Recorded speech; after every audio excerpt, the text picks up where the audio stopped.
Everyone, इस video में हम कंटिन्यू करेंगे प्रोबेबिलिटी डिस्ट्रीब्यूशन। लास्ट वीडियो में हमने बाइनोमियल और पॉइजन के कुछ क्वेश्चंस किए थे 1 to 14, उसी वीडियो को कंटिन्यू करते हैं। तो स्टार्ट करते हैं क्वेश्चन नंबर 1 से। इसमें हमें क्या निकालना है, क्या गिवन है, a rifle is firing at a distance target has only 10% chance of hitting it. The least number, कितना परसेंट कि अगर कोई भी हिट करते तो कितना चांस है कि 10% वो क्या करेगा, हिट करेगा। The least number of rounds he must fire in order to have more than 50% chance of hitting it at least once. देखो ये बहुत, मतलब मैं इस क्वेश्चन को बहुत ब्यूटीफुल क्वेश्चन बोलती हूँ। क्यों? क्योंकि ये जो क्वेश्चन है ना, ये एक्चुअली में एप्लीकेशन बेस्ड है बाइनोमियल का। बच्चे कहते हैं ना मैथ्स का यूज़ कहाँ होता है, क्या ज़रूरत होती है। देखो ये आप लाइव एग्जांपल देख सकते हो कि अगर मुझे किसी की प्रोबेबिलिटी पता है, ये हमेशा ना बाइनोमियल वगैरह स्पोर्ट्स गेम वगैरह में भी यूज़ किया जाता है कि अगर किसी को किसी की जो भी मशीन है हिट करने का जो प्रोबेबिलिटी है वो दे रखा है 10%। सो अगर मैं चाहती हूँ कि कितनी बार उसको फायर राउंड करवाएं सो दैट ही इसका जो भी 50% chance of hitting is at least once, ये आ जाए।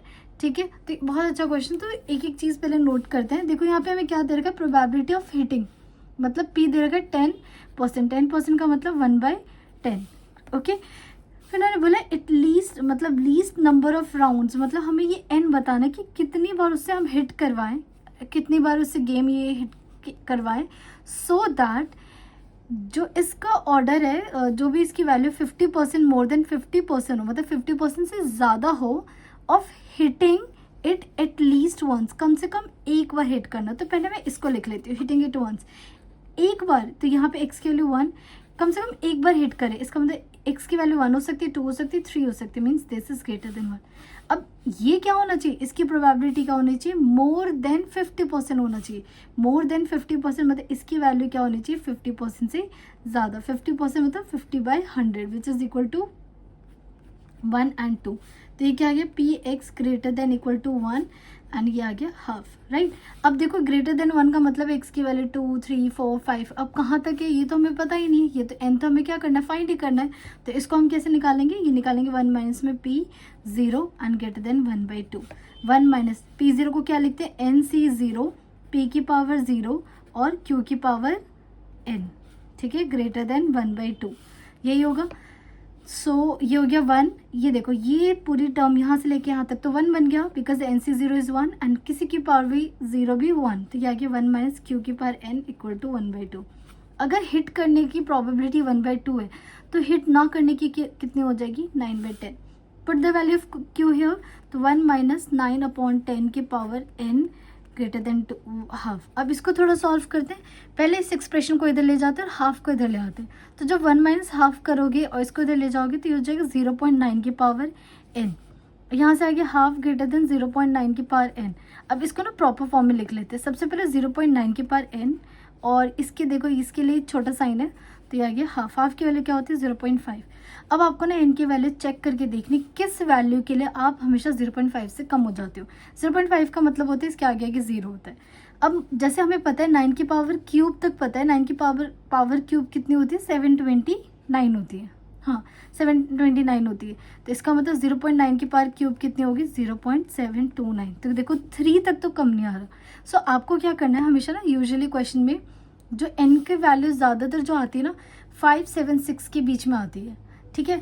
तो अब क्यूब हो गया। अब मैं यहाँ पे 9, 11 पे नहीं जाएंगे, पहले हम 5 और 7 में से चेक कर लेते हैं। अब देखो 9 की पावर क्यूब हो गई, ये मुझे पता है, एंड 0.9 की पावर 5। जैसे ही 5 नहीं होगा ऑटोमेटिकली 7 हो जाएगा। क्यों? क्योंकि 5 देखोगे आप बहुत ना 0.5 के क्लोज पहुँच जाते हो। तो यह जगह 0.72 और यहाँ पे स्क्वायर कर, मैं 9 नहीं ले रही क्योंकि हमें बस लास्ट की वैल्यूज़ देखनी है, अप्रॉक्सीमेट देख लेंगे।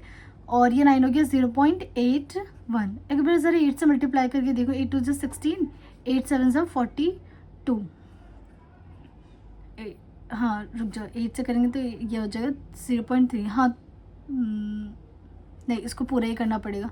तो अगर आप इसको चेक करोगे तो जैसे मैंने इसे सॉल्व कर रखा है, इसे ना पूरा ही लेके करना, 0.9 और 81। तो ये जब मैंने 0.9 की पावर 5 लिख देती हूँ, ये आया हमारे पास 0.53, ठीक है, जो कि देखो इससे अभी भी बड़ा है, लेकिन बहुत ज़्यादा बड़ा नहीं है। जैसे एक और पावर करोगे ना, ये कम हो जाएगा।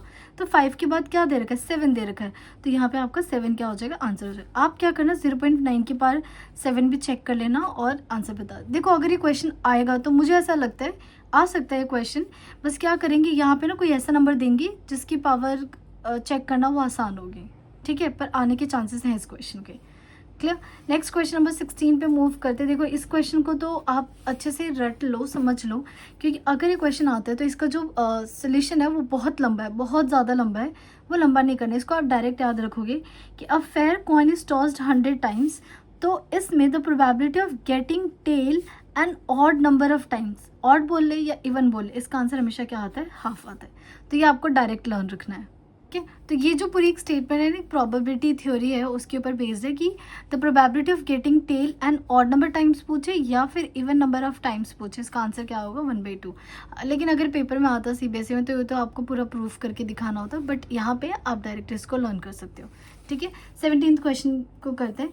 अ coin is tossed 10 times, the probability of getting exactly 6 heads, ठीक है। तो ये तो बहुत आसान है, एन की वैल्यू क्या होगी, 10, हेड चाहिए तो हेड की प्रोबेबिलिटी कितनी होती है, हाफ, तो क्यू की वैल्यू भी क्या हो जाएगी, हाफ। हमें चाहिए एग्जैक्टली 6 हेड, तो एक्स की वैल्यू 6, तो क्या हो जाएगा 10c6, 1/2 की पावर 6, 1/2 की पावर 4। तो इसे डायरेक्ट कैसे करेंगे, 10c6 और 1/2 की पावर 10। अब 10c6 को मैंने सॉल्व करना बताया था, ये खोला ना मुश्किल है, तो इसको क्या मैं डायरेक्टली ये लिख सकती हूँ, 10c4, 10c4 और 2 की पावर 10। अब 10c4 कैसे लिखा था, 10 में से 6 माइनस कर दो तो 4 आ गया।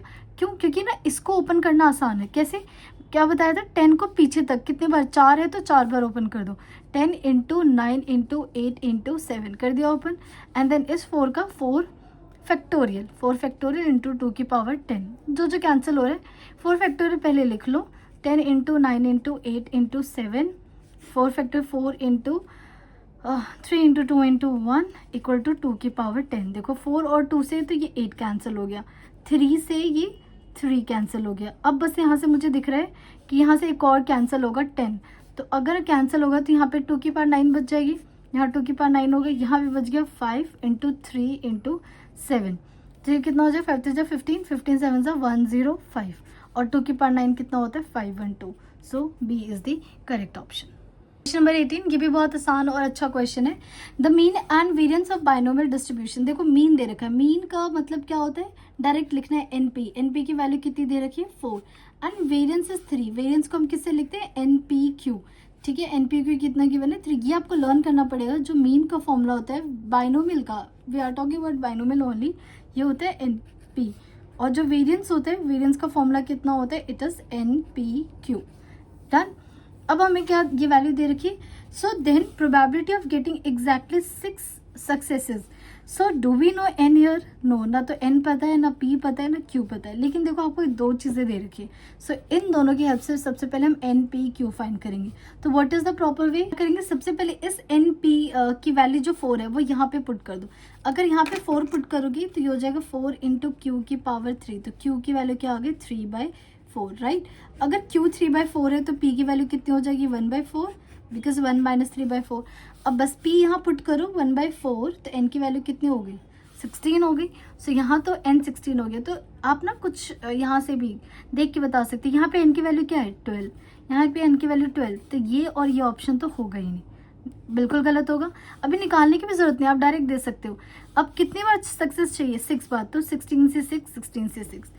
यहाँ पे सक्सेस को हम किससे रिप्रेजेंट करते हैं, पी से। पी की वैल्यू क्या है, 1/4, 1/4 की पावर 6 कहाँ पर है, इस वाले में, तो B is the correct option. ये तो एग्जाम पर्पज से, लेकिन अगर निकालना सीखना है तो x = 6 बार सक्सेस चाहिए। So out of how many, 16 में से 6 बार सक्सेस चाहिए, तो सक्सेस की पावर 6 एंड फेलियर की power 6, 16 × 6 10, 16c6। What is the p कितना आ गया हमारे पास, 1/4 की पावर 6 एंड 3/4 की पावर 10। सो डायरेक्टली भी, तो ये लिखने की जरूरत ही नहीं थी, अगर आपने एनपीक्यू निकाले डायरेक्टली आपको टिक करना था, ठीक है। नाउ क्वेश्चन नंबर 19, ये भी बिल्कुल वैसा ही है, आपको मीन दे रखा है और वेरिएंस दे रखा है। Find the mean and variance, sorry, if the mean and variance of binomial variate this and this, px <3 निकालना है। तो वही प्रोसेस करते हैं, एनपी की वैल्यू कितनी दे रखी है, 8, और एन पी क्यू की वैल्यू कितनी दे रखी है 4। तो यहाँ से देखो एन पी उठा के 8 पुट कर देते, ये 8 इंटू क्यू इक्वल टू 4। तो क्यू की वैल्यू कितनी आ गई 1/2। अगर क्यू 1/2 है तो पी भी कितना हो गया 1/2। अगर पी 1/2 है तो यहाँ ज़रा पुट करना एन इंटू 1/2 इक्वल टू 8। तो एन की वैल्यू कितनी आ गई 16। ठीक है, 16 आ गया। अब हमें क्या निकालना है x less than 3। x less than 3 का क्या मतलब है, p x की वैल्यू 0 होगी, x की वैल्यू 1 होगी और x की वैल्यू क्या होगी 2 होगी। और जब भी 1/2 है ये निकालना तो प्रोबेबिलिटी बाइनोमियल का सबसे आसान होता है। क्यों?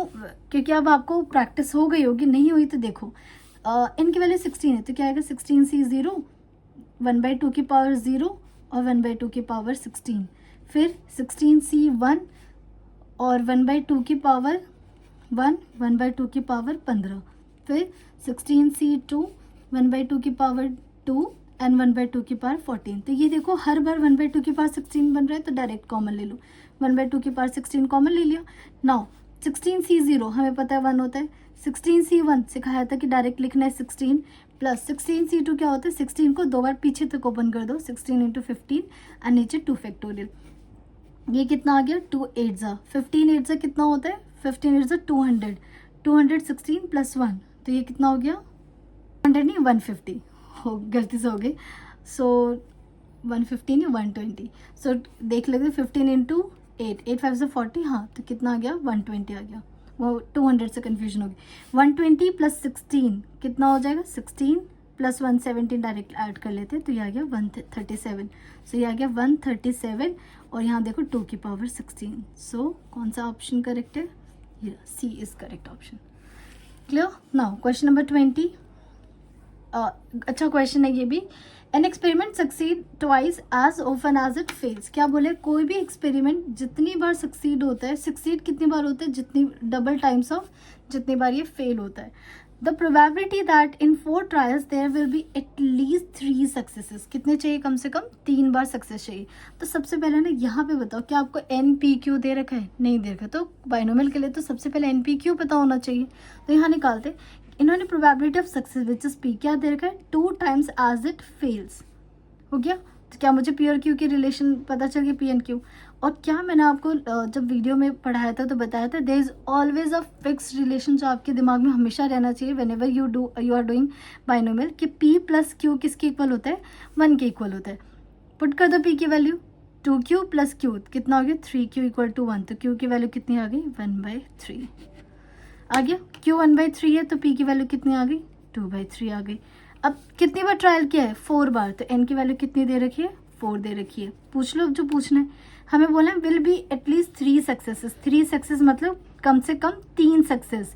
तो x की वैल्यू क्या हो सकती है 3 हो सकती है, 4 हो सकती है, और क्योंकि 4 बार कर रहे हैं तो 4 ही बार होगी। बस अब इसे निकाल लेते हैं। 4c3 p की पावर 2/3 की पावर 3 फेल होने की पावर 1, फिर 4c4 पास होने की पावर बिल्कुल 3 मतलब सक्सेस की, और 1/3 की पावर 0। 4c3 बताया था कि 4c3 को मैं डायरेक्ट क्या लिख सकती हूँ 4c1। याद रखना 4c3 is same as 4c1 and 4c4 is same as 4c0।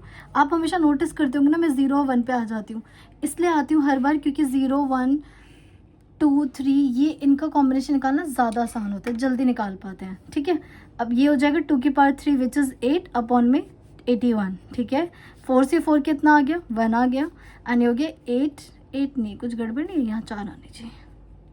ठीक है, तो 2 की पावर 4 विच इज 16 अपॉन में 81। क्या बेस सेम है, बेस सेम है तो डायरेक्ट ऐड कर लो 81। 4c1 कितना आएगा 4 इंटू 8 प्लस 16, ये 32 हो जाएगा, प्लस 16 अपॉन में 81, तो कितना आ गया 6 2 8 48 अपॉन में 81। क्या ये 3 से कैंसिल हो रहा है, हाँ हो रहा है। 3 2 ज़ा 7 ज़ा 3 1 ज़ा एंड 16 ज़ा, सो कितना आंसर आ गया 16 upon 27। So C is the correct option. Now question number 21. A bag contains 2 white and 3 black balls. A ball is drawn 5 times with replacement. आपको समझाया था वीडियो में कि जब भी विद रिप्लेसमेंट हो तो वहाँ पे आप हमेशा बाइनोमियल लगा सकते हो, ऑलवेज। विदाउट में बस हम नहीं लगा पाते। ठीक है, the probability that at least 4 of the balls drawn are white. कि जब मैं 5 बार ये प्रोसेस कर रही हूँगी, बॉल निकाल के वापस डाल रही होंगी, निकाल के वापस डाल रही होंगी, तो कम से कम 4 बार मेरे पास क्या आ जाए, वाइट आ जाए। अब वाइट आना is my probability of success. तो पी कितना हो जाएगा, टोटल वाइट कितने हमारे पास 2, out of how many, 4 black, तो 2 + 4 कितना हो गया 6, विच इज 1/3। तो क्यू की वैल्यू कितनी आ गई 2/3 आ गया हमारे पास। अब हमें कितने बार सक्सेस चाहिए, कम से कम 4 बार। तो x और यहाँ पे 4, मैं चाहती हूँ 4 से ज़्यादा, एटलीस्ट बोला है ना 4 से ज़्यादा, तो इसकी वैल्यू 5, 6, 7 सब हो सकती है। बट कितनी बार कर रही हूँ, मैं सिर्फ 5 ही बार तो प्रोसेस कर रही हूँ। तो x क्या हो सकता है 4 हो सकता है, प्लस ये कितना हो सकता है 5 हो सकता है। 4 आउट ऑफ 5, तो 5c4, तो p की पावर कितनी हो जाएगी, विच इज़ 1/3 की पावर 4 एंड 2/3 की पावर, मैं डायरेक्ट फॉर्मूला नहीं लिख रही क्योंकि हमने ऑलरेडी डिस्कस किया हुआ है, और ये हो गया 1 plus 5c5, probability of success कितनी है 1/3, इसकी पावर 5 और फेलियर की 2/3 1। 5c4 को मैं क्या लिख सकती हूँ 5c1, और ये किसकी इक्वल होती है 5 के, तो ये गया 5 और 1 की पावर 4 विच इज़ 1, 3 की पावर 4 81 और यहाँ से 3, तो ये आ जाएगा डायरेक्टली 243 इंटू में 2 plus 5c5 is same as 5c0, और किसी की 5c0 हमेशा क्या आता है 1 आता है, ठीक है। तो ये हो गया 1 और 1/3 की पावर, अच्छा ये 0 हो जाएगा ना, सॉरी, 1/3 की पावर 5 इज 1/243, ऐड कर दो 5 + 10 + 1 11/2 143, सो 11 ये रहा, सी इज द करेक्ट ऑप्शन, ठीक है। नाउ क्वेश्चन नंबर 2, अच्छा क्वेश्चन है ये। क्वेश्चन सीबीएसई के सैम्पल पेपर में भी अवेलेबल था और मैंने ऐसा क्वेश्चन सीयूटी में भी देखा है, तो बहुत इंपॉर्टेंट है। For a Poisson distribution PXK and this are equal, ठीक है। अब हमें पता है पॉइजन के लिए ना लैम्डा बहुत इंपॉर्टेंट है, राइट। लैम्डा पता है तो सब कुछ निकाल सकते हैं। सो इन्होंने ये बोल रखा है कि PX की K मतलब P की value K is same as P की वैल्यू K + 1। तो अभी हमें पॉइजन का फॉर्मूला पता है, PX = R का फॉर्मूला क्या होता है, E की पावर माइनस लैम्डा, लैम्डा की पावर R अपॉन में R फैक्टोरियल, यही होता है। पुट कर दो, x की वैल्यू K मतलब E की पावर माइनस लैम्डा, लैम्डा की पावर K अपॉन में K factorial is equal to PX = K plus मतलब E की पावर माइनस लैम्डा, लैम्डा की पावर K + 1 अपॉन में K + 1 फैक्टोरियल, ठीक है। ये और ये तो कैंसिल हो गया। अब लैम्डा की पावर K और यहाँ लैम्डा की पावर K पूरा कैंसिल हो जाएगा, ठीक है। तो इसे लिख के दिखा देती हूँ, K factorial is equal to, इसे मैं क्या लिख सकती हूँ, लैम्डा की power K into lambda upon, क्या मैं हमेशा बड़े फैक्टोरियल से छोटे फैक्टोरियल तक पहुँच सकती हूँ, तो K + 1 फैक्टोरियल। अब यहाँ पे ना क्लास 11th का भी कॉन्सेप्ट यूज़ हो रहा है, तो देखो आई होप वो आपको आता हो। K + 1 फैक्टोरियल को क्या लिख सकती हूँ, K + 1 इंटू में K फैक्टोरियल, क्लियर।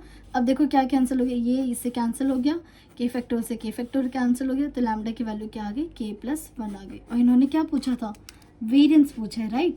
अब हमें पता है ना mean and variance of Poisson both are equal, mean and variance दोनों के दोनों क्या होते हैं इक्वल होते हैं, और दोनों को किससे रिप्रेजेंट करते हैं, लैम्डा से, which is equal to K + 1। So this is K + 1 is the correct answer, C is the correct option, ठीक है।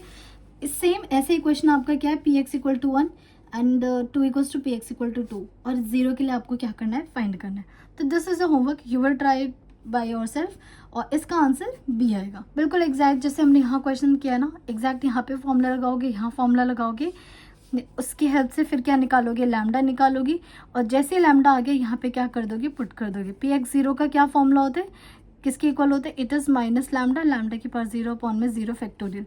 ये देखो ये पूरा तो 1 बन गया, E की पावर माइनस लैम्डा, तो सिर्फ आपको क्या करना है, लैम्डा की वैल्यू फाइंड करनी है, ठीक है। तो ये खुद ट्राई करोगे, लैम्डा की वैल्यू आपको इस वाले एक्सप्रेशन से मिलेगी।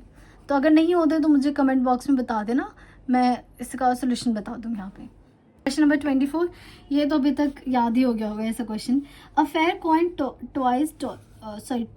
ट्वाइस, तो n की वैल्यू 2 बार, x is the represent the number of heads, ठीक है, in the experiment, then the mathematical expectation of x। So यहाँ पे हेड आना is my probability, sorry success. So p की वैल्यू कितनी आ गई, हाफ आ गई। एक्सपेक्टेशन पूछा तो मीन यहाँ पे लगा सकते हैं डायरेक्टली, बाइनोमियल का n इंटू p, n कितना हो गया 2 × 1/2 which is equal to 1। So 1 is the option. ऐसा क्वेश्चन हमने पहले जब किया था, फर्स्ट वाली वीडियो मैंने प्रोबेबिलिटी की डाली है, वहाँ भी किया हुआ था, तो आप ट्राई कर लेना, ठीक है।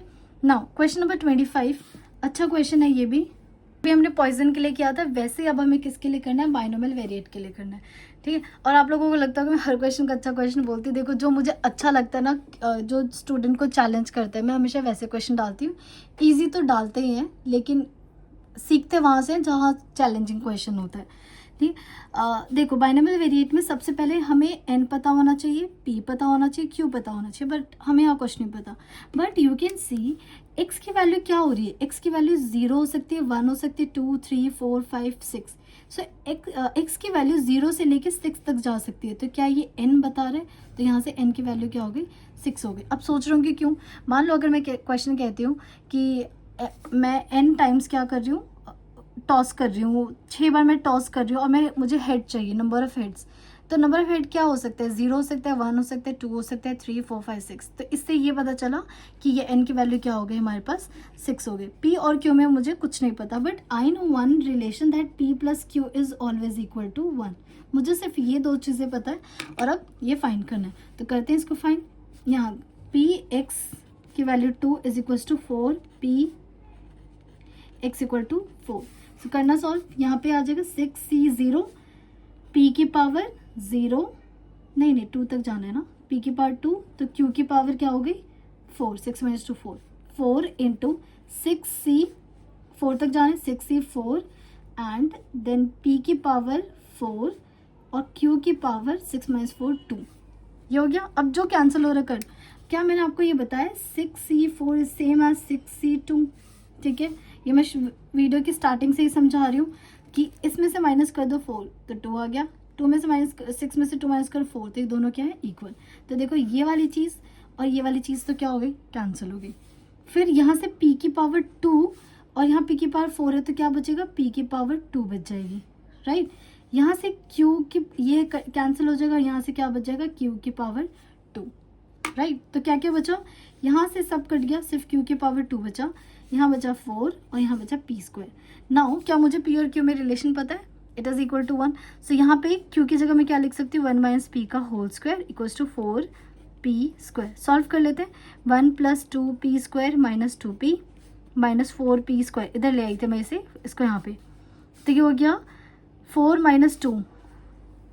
ये ना जल्दी जल्दी का काम होता है शैतान का। ये गलती से मैंने 2 लिख दिया, आई डोंट नो कब लिख दिया, मुझे पता भी नहीं चला। ये फिर अब 4 क्या आ गया, माइनस 3p स्क्वायर आ गया, माइनस 2p आ गया, plus 1 equals to 0। Minus common ले लो तो 3p square plus 2p minus 1 equals to 0। 3p square quadratic बन गई, तो इसके फैक्टर्स बनेंगे 3p minus p minus 1 equals to 0। 3 और p कॉमन ले लो तो p प्लस 1, माइनस कॉमन ले लो तो p प्लस 1 0, तो p प्लस 1 आ रहा है और एक आ रहा है 3p माइनस 1 इक्वल टू 0। तो यहाँ से क्या आ रही है, p की वैल्यू माइनस 1 आ रही है और p की वैल्यू 1/3 आ रही है। क्या p की वैल्यू माइनस 1 हो सकती है, नहीं हो सकती, सो दिस इज रॉन्ग। और तो p की वैल्यू 1/3, हमें क्या निकालना था, पैरामीटर p निकालना था, ठीक है। तो थोड़ा लेंदी है लेकिन अच्छा क्वेश्चन है। नाउ क्वेश्चन नंबर 6, ये भी आपके ML अग्रवाल में देख लो या RD में देख लो, हर बार ये क्वेश्चन गिवन होता है। क्या गिवन है, the sum of mean and variance of binomial distribution is 4.8 for 5 trials and then हमें निकालना है p की वैल्यू, राइट। कितने ट्रायल हो रहे हैं, 5। तो यहाँ से ये पता चल गया n की वैल्यू कितनी हो गई, 5 हो गई, और सम ऑफ मीन दे रखा है सम। और एक चीज़ जो मुझे हर बार पता होती है वो ये कि p प्लस q की वैल्यू क्या हो गई, 1 के इक्वल हो गई। फिर क्वेश्चन में क्या गिवन है, मीन कितना होता है, NP, वेरिएंस कितना होता है, NPQ इज इक्वल टू 4.8। जो पता है पुट कर देते हैं, पहले n के लिए 5 पुट कर देते हैं, तो ये हो गया 5p plus 5pq is equal to 4.8। अब देखो पूरा क्वेश्चन p और q में आ गया। सो यहाँ पे we will use this expression. So यहाँ से q की वैल्यू कितनी आ जाएगी, 1 माइनस p, बस पुट कर दो, तो 5p प्लस 5p, q की जगह मैंने क्या कर दिया, 1 माइनस p, 4 फिर से क्वाड्रेटिक बनेगा, तो जगह 5p plus 5p minus 5p square minus 4.8 को भी इधर ही बुला लो, तो ये हो जाएगा minus 5p square plus 5 10p minus 4.8 is equal to 0। देखो डेसिमल में क्वाड्रेटिक सॉल्व करना तो भूल ही जाओ, सो प्लीज़ इसको हटा दो, तो यहाँ नीचे आ जाएगा 10 एलसीएम ले लो, तो हो जाएगा minus 550 p square plus 100p हो जाएगा माइनस 48 इज इक्वल टू 0। क्या क्या कॉमन आ रहा है, 2 कॉमन आ रहा है और माइनस भी कॉमन ले लो, क्योंकि मुझे पी के आगे ना पी स्क्वायर के आगे नेगेटिव में टॉलरेट ही नहीं होता मुझसे, तो मैंने 2 ले लिया कॉमन एंड पी कॉमन ले लिया, तो कितना बचेगा 25p plus 50p minus 24 is equal to 0।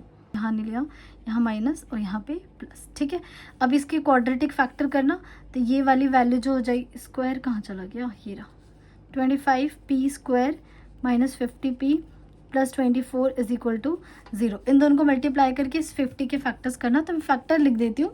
ठीक है, खुद तो कुछ भी तो कुछ करोगे, तो मैं आपको डायरेक्ट इसके आंसर्स यहाँ पे जो फैक्टर बनेंगे वो बनेंगे। p की वैल्यू एक आएगी 2/5, ठीक है, एक p की वैल्यू आएगी 12/5। ये खुद करोगे यहाँ से लेके यहाँ तक।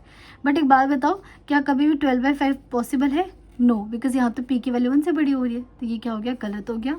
सो यहाँ से p की वैल्यू कितनी आ रही है, 2/5। हमसे क्या पूछा था, p 2/5 विच इज दिस। अगर नहीं हुआ ना फैक्टर तो मैं बता देती, इसकी जो 50 के फैक्टर्स बनेंगे वो 60 बनेंगे और 10 बनेंगे। ठीक है, सो -60 + 10 बनेगा, वो आप कर लेना। मैंने नोटिस किया कि -60 एंड 10 नहीं होगा, तो ये एक सेकंड में इसको सॉल्व कर देती हूँ। यहाँ ना गड़बड़ हो गई। इसको जब करेंगे ना 25p square minus 50p plus 24 equal to 0, तो जो इसके फैक्टर बनेंगे 25 और 24 को मल्टीप्लाई करके ना 600 आ रहा है, तो ये हो जाएगा 25p स्क्वायर। तो इसके फैक्टर हो जाएंगे 20 और 30, प्लस करने पे 50, मल्टीप्लाई करने पे तो हो जाएगा -30p minus 20p plus 24 is equal to 0। So यहाँ से 5p कॉमन ले लिया, तो यहाँ आ जाएगा 5p माइनस 6, और यहाँ से क्या कॉमन ले लिया, 4 कॉमन ले सकते हैं ना, हाँ 4 कॉमन लेंगे, तो हो जाएगा 5p minus 6 is equal to 0। तो फैक्टर्स आ रहे हैं आपके पास 5p माइनस 4 और 5p minus 6 is equal to 0। So if you solve, तो p की वैल्यू आएगी एक 4/5, एक आएगी p की वैल्यू 6/5। ये पता नहीं मैंने यहाँ क्या कैलकुलेशन कर रखी थी पहले, कुछ गड़बड़ी होगा। ठीक है, वो ना होता है 600 आती है, 60 और 10 आ गया था माइंड में, नहीं गलत है वो, फिर फैक्टर नहीं बन रहा, -50 नहीं बनता। ठीक है, तो यह आ जाएगा 0.8।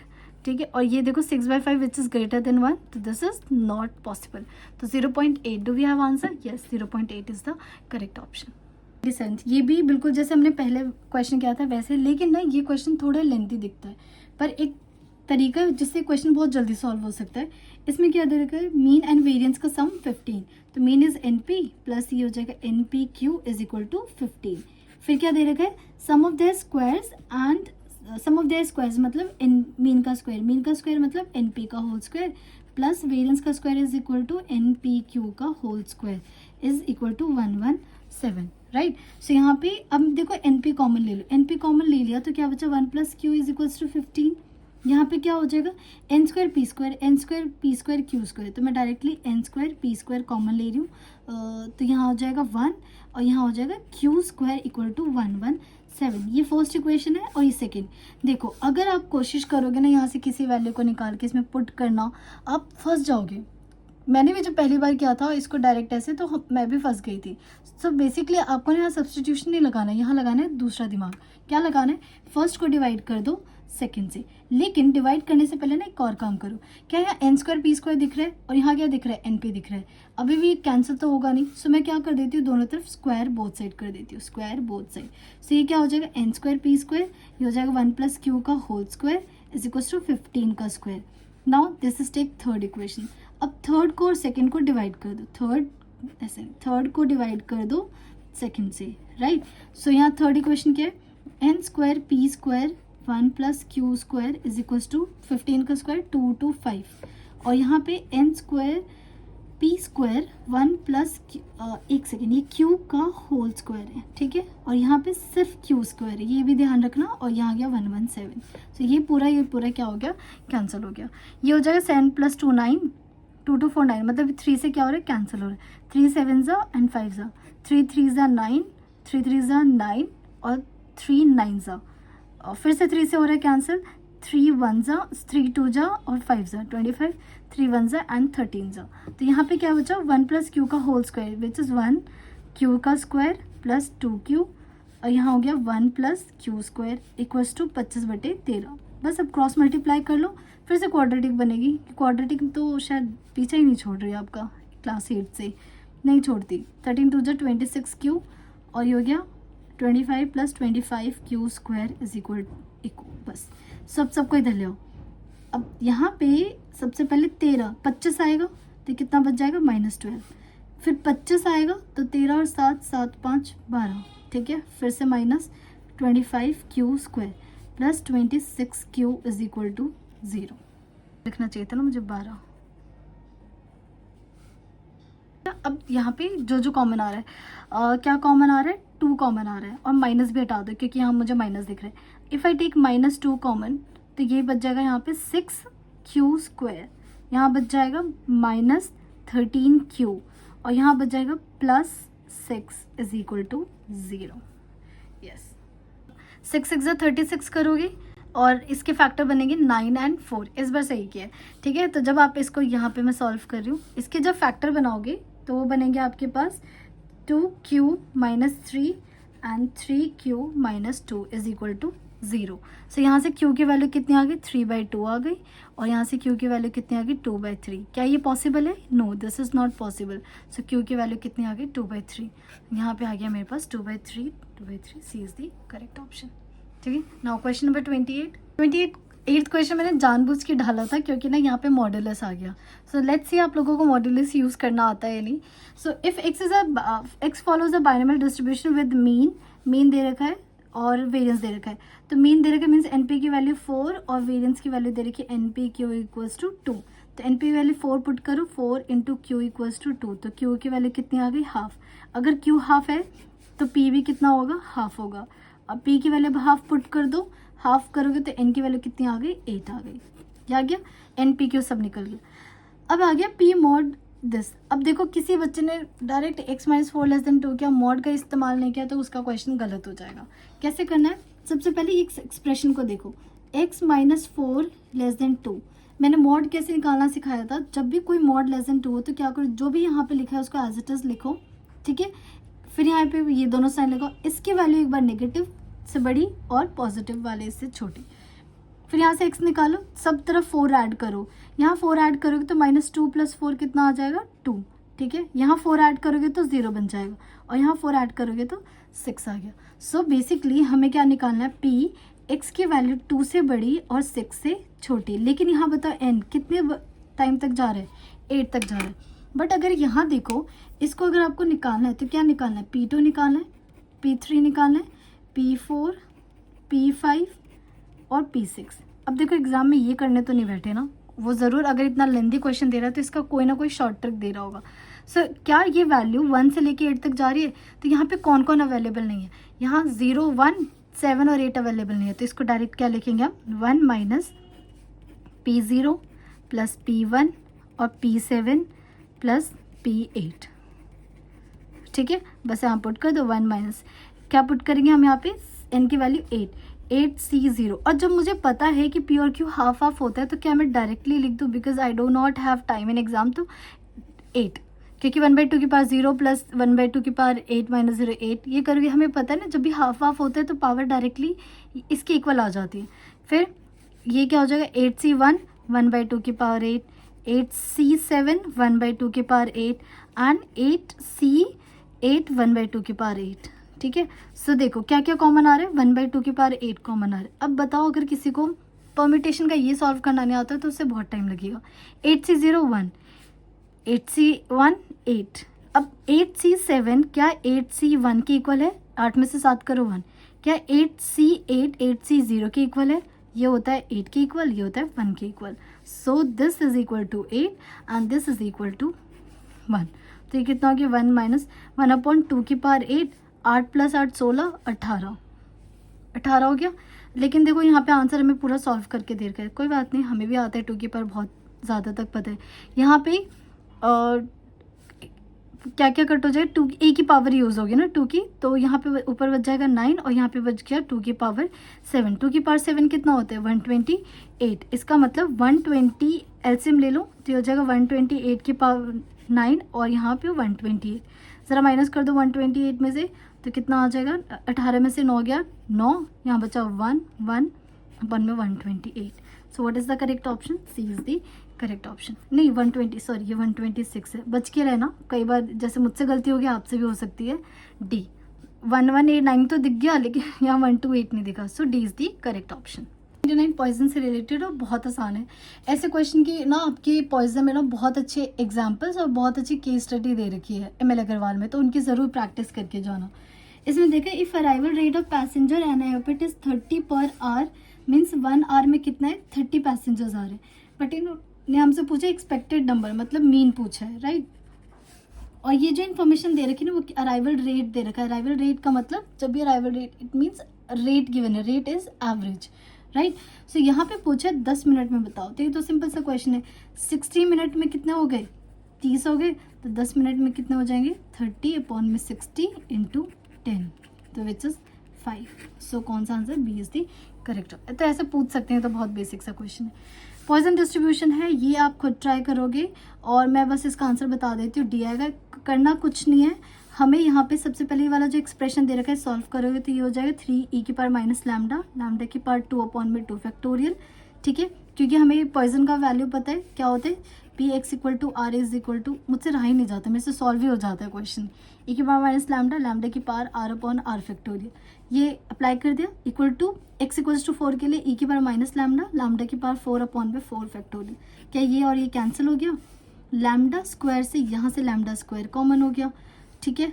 3/2 बचा हुआ है, लैम्डा स्क्वायर 4 फैक्टोरियल कितना होता है 24, ये कितना हो गया 12, तो लैम्डा स्क्वायर कितना हो गया 36, तो लैम्डा की वैल्यू प्लस माइनस 6, बट हमेशा एवरेज पॉजिटिव लेते हैं तो 6 आ गया। वैसे आपको ना टाइम वेस्ट करना नहीं चाहिए था, यहाँ जो हिंट में गिवन होता है ना वही आपका लैम्डा होता है। मुझे पहले बता देना चाहिए था कि ये जो हिंट में गिवन होता है ना वही लैम्डा होता है, बिकॉज हमेशा फॉर्मूला में क्या यूज़ होता है, लैम्डा यूज़ होता है ना, इसका मतलब लैम्डा की वैल्यू कितनी है 6 है। अब पी एक्स इक्वल टू 3 पूछा है, पी एक्स इक्वल टू 3 में क्या करना था, ई की पावर माइनस लैम्डा, लैम्डा की पावर 3 अपॉन में 3 फैक्टोरियल, ई की पावर माइनस 6 और लैम्डा कितना है 6 की पावर 3 और 3 टू जा कितना, 3 फैक्टोरियल कितना हो 6, तो ये इससे डायरेक्ट कैंसिल हो गया, 6 स्क्वायर बच गया।